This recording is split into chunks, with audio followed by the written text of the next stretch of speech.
नमस्कार। मैं कहना ये चाहता हूँ कि मेहनत है क्या चीज़ और शिक्षा कहानी के माध्यम से समझिए। एक गांव में दो दोस्त रहते थे। एक का नाम था गोलू, दूसरे का नाम था भोलू।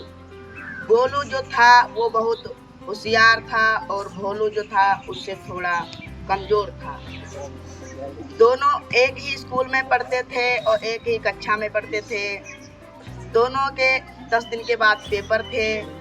दोनों जो गोलू था उसका खेलने में मन बहुत लगता था। गोलू ने भोलू से कहा, चलो भाई हम खेलने चलते हैं। भोलू ने कहा, नहीं भाई हम पढ़ेंगे, हमको सफल होना है। पर इन बातों का गोलू पर कोई प्रभाव नहीं पड़ा। गोलू ने कहा, मैं तो एक ही दिन में सारा याद कर डालूंगा। तो भोलू ने कहा, ठीक है भाई तुम याद करो, हमको याद नहीं होता। जब उनके एग्जाम्स मतलब पेपर हुए तब उसमें भोलू सफल हुआ। क्यों? गोलू ने लगातार मेहनत नहीं की थी, इसलिए वो सफल नहीं हुआ।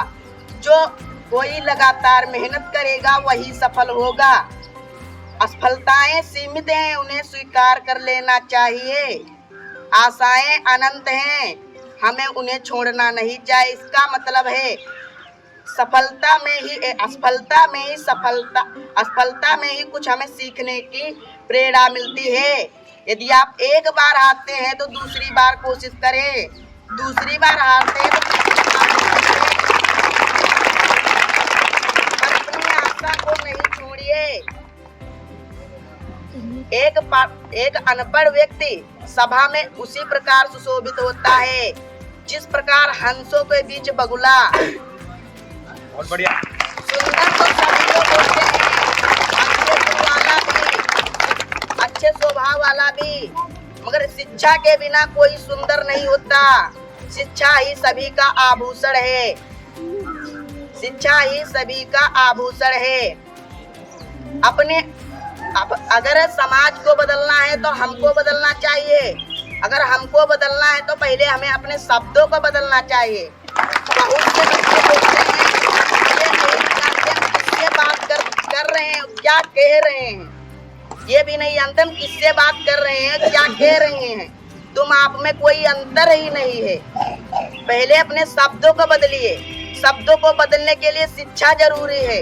अगर शिक्षा आपको प्राप्त होगी और प्राप्त करेंगे हमारे गुरुजनों, अगर गुरु लोगों की आप क्या कहते हैं उसको,